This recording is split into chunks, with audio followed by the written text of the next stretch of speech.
How do you know exactly who is sending you a sign from heaven when you have many loved ones who have passed? This is a great question, and I get asked this a lot during readings as a professional psychic medium, so I'll do my best to help you learn to discern for yourself, because again, more than likely, you're not seeing them and hearing them the way that I am.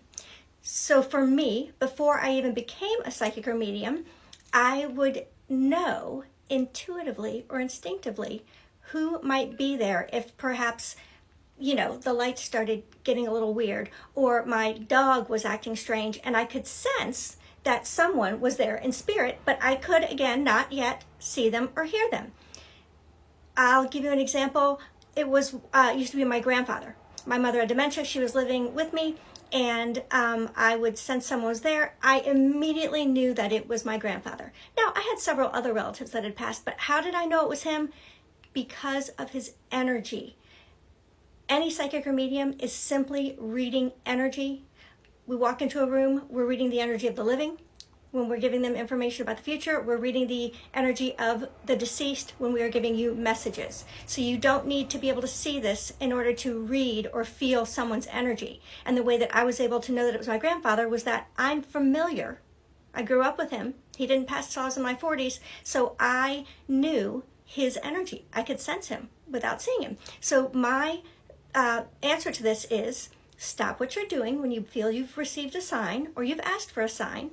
First of all, if you've asked for a sign, did you ask a specific person for it? It's probably them. If you're not convinced that it's them, ask them again. Say, can you confirm that this is you? And maybe you'll get a tingling somewhere or a twitch somewhere, or you'll get that same sign very quickly, shortly thereafter. Then there's your confirmation. But if you have absolutely no idea, I would say, stop what you're doing and just kind of get a sense, like, is there a first person that comes to your mind?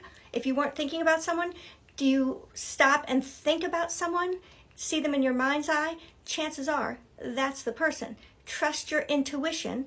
Trust also those feelings, because again, even if it doesn't come straight to your mind, you may be like, I know that. I know how I feel. This has to be my mom. I know how my dad made me feel. This has to be my dad, my brother, my son, my daughter, whatever it is. Trust your own intuition. And if you can't trust your own intuition, you can always get a reading with a reputable psychic or medium, and they should be able to confirm or validate who it is that is sending these signs.